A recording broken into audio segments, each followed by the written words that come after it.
Akasbani Imphal Moirangthem Ibehaibi pau pajari ahanbada maru iba pau. Manipur Sarkar ki Environment amasung Climate Change Vibhag ki report amagi matung ina haukiba pung kunmarida Geetchandra khwaidagi saba jila oiki. Sarkar ki yaifa tharangsingi makhada Assam da nupi lak nipuro masana masabu thabak pijaba ngamle haina Rajya adugi Mukhyamantri Himanta Biswa Sarmana hairi. Pradhan Mantri Narendra Modi na ngasi mahaki numin inigi khongchatta Gujarat ki Ahmedabad ta lupa koti 5,500 rongi chakot thorangi project ya sangagani amasung Kendra Sports Mantri Mansukh Mandaviya hairi English ani niputaret phawda Bharat asi malingi sana khotnabagi lamda khwaidagi makok thongba lebak mangagi manung channaba hotnari.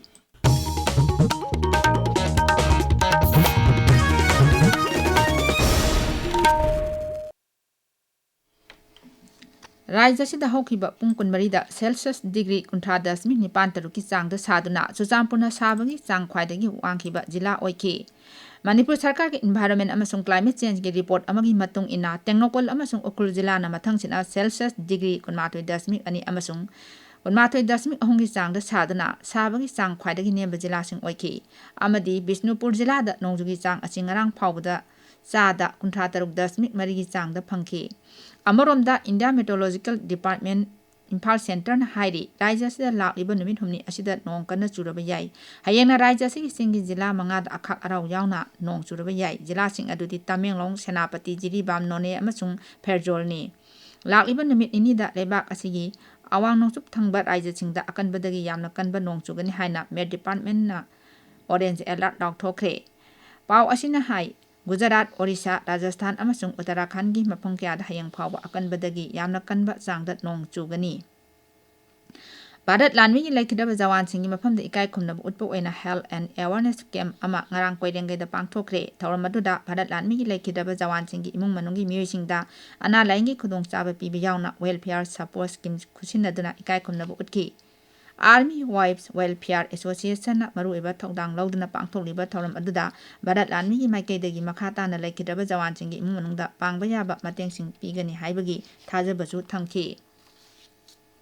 Bishnupur jilagi punam singda laiba isai ahungi itenphamda langban haisoi tambagi thauram ama Peace Committee Bishnupur na sinduna ngarang pangthokre. Thauram aduda tongan-tonganba civil society organization singi lusingba singsu saruk yaki. Amaromda jila asigi Kwasify Ibudok Pakangba Community Hall da Kwasify Youth Volunteer Organization ki nifutare suba mapok kumon thauram pangthoktuna khanane nabagi mifam amasu pangthokhi. Assam ki Mukhyamantri Himanta Biswa Sarmana hairi Rajya da nupi lak nipurom tongan ba sarkar yai pathaurang singi makhada self help group singi khuthangda masana masabu thabak bijaba ngamle. Mukhyamantri Mahila Udyamita Abhiyan gi ani suba phase hawdokpagi tharamda Mukhyamantri na hai Rajya da self help group lak mari romna nupi singi sel thungi lamda sauna awonba purakpa ngamle.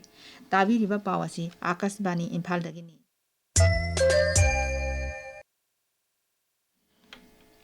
Pradhan Mantri Narendra Modi na ngasi mahaki numit inigi khongchatta Gujarat ki Ahmedabad ta lupa koti 5,500 rongi chakot thorangi project ya sangagani. Project sing adu sangaraba tungda Shri Modi na miyangi meeting amada suwa ngangani. Mahakna Ahmedabad ki Hansalpur da battery electric vehicle amasung hybrid battery electrode singchu leibak chamaronda thadokpagi thauram sing hawdokani.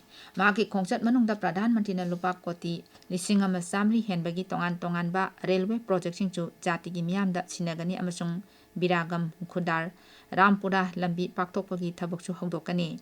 Pradhan Mantri na Ahmedabad Mehsna Kolanpur lambi gi len taruki lambi sangkatpagi jatra chu hungani. Shri Modi na Katosan amasung Sabarmati gi marakta passenger train service lam thagani.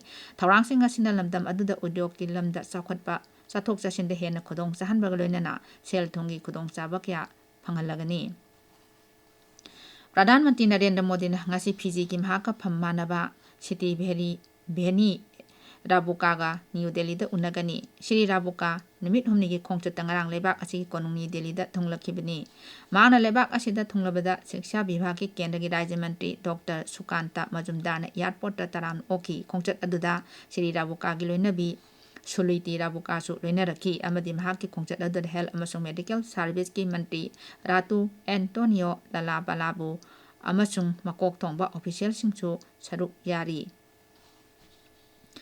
ISRO na Gaganyaan mission ki parachute base Deceleration System ki demonstration ahanba integrated airdrop test ngarang mai pakna pangthokre. Mission asi astronaut singbu spaceport gi asoi angam yaudna Prithvi lemaida purakna bagidamok pangthokiba aruba changyengni. Test asi ISRO, Indian Air Force, DRDO, Indian Navy amasung Indian Coast Guard ka punna pangthokibani mi tongba space flight mission gi re-entry amasung splashdown manungda crew module sing tapthana amasung lengdana thamnaba parachute sing ningthina yengsinaba test asi pangthokpani. Akashbani paumin hai ngarangi test demonstration manungda Chinook helicopter dagi mob crew module ama thadoki amasung parachute sizinabagi mawong changyeng tawki. Ngarangi changyeng adu mai pakiba sina leibak asigi technology ki tawba ngambasing amasung malengi space ki lamda leibak asigi phibam phagalakli basi uthokpa ngamle mi yawdaba gagannyan mission sahi asigi December da thanaba amasung mi yawba missiona Englishing ani kunipan da thanaba thorang tawri. BSM na Bharat Bangladesh ngakhaigi Hakimpur checkpost da leibak asida ain kaina sangsinge tawramba Bangladesh ki awangba thaki official oiramba ama phare Muhammad Arifuzman kauba miyoi adu Sheikh Hasina na sasan pairingida Rangapur Metropolitan Police ki ASP oirambani hairi mahak army secretary su oirami Bangladesh da Yunus Sarkar lakpadagi mahak Satkhira da lotuna lerakibani nong kanna subagi kudong chaba lauduna ngarang numidang mahak na ngangkhai lasina bu hotnaringaida BSF ki samni phumdoi suba battalion ki jawan singna pharaga Swarup Nagar Police Station da kusinharakibani mangonda gi se sang khara phangle. Central Industrial Security Force CISF na masigi ahanba nupi ngaktagiba commando unit ama hongdokre. Unit asigidamak Madhya Pradesh ki Barwahada laiba Regional Training Center da nupi personnel contract training chathari. Training asi sayol Nepal supna advanced course pangthokli. Program asigi manung chana physical fitness, kusu kulai ki training, live fire drill, rifling amasung survival exercise na singba pangthokli.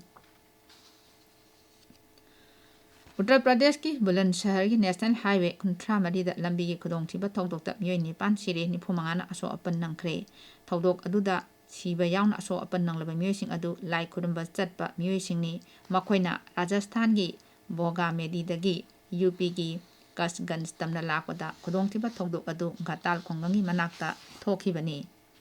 Kendra gi Sportsman Timas Mandabian Hairi, Lebak Asina Ninka Tamba, Jahi Samusurko English and Niputaret Powda, Barat Asimalingi Sana Kotnabagi Lamda, Quadi Makok Tomba, Lebak Mangagi, Manung Chanaba Hotnari. Ahmedabad Narang Pangtoka Commonwealth Weightlifting Championship Hangtopagi Termda, Siri Mandabian Hai, Pradhan Madinarendra Modi Gilamzing Makada, Lebak Asina Sana Kotnabagi Lamda, and over Taurang. Kaya hongdoktuna singthaningai oina sakhatpa ngamle mangnai Siri Modina lakada pasahi taragi manungda leibak asi malengi sana khotnabagi lamda makok thongba leibak taragi manung chanaba pandam thamle Mantrina hai hojiki oina sana khotnabagi ecosystem ama sengatpa tangai phade masigidamak Kendra Sarkarna akanba thabak paikhatli Siri Mandabian hai handakta pangthokiba sangsat ki mifamda Sarkarna Sports Governance Bill puthokre Bilasina National Sports Federation की नुपी की म्यूचिंग अखंडब मियंग Sangli Shri मंदाबियान high हमें Olympics आयोजन के दिशा में आगे भी बढ़ना है और आने वाले 10 सालों में देश से 1 से 10 क्रम के स्पोर्टिंग नेशन में भी ले जाना है 2047 जब देश आजादी का शताब्दी वर्ष मनाता हो तब हमें हमारे देश को डेवलप्ड कंट्री बनाना है और डेवलप्ड कंट्री के लक्ष्य के साथ मोदी जी ने हमें लक्ष्य दिया है कि हमें 1 से 5 क्रम के स्पोर्टिंग नेशन में हमारा स्थान को अंकित करना है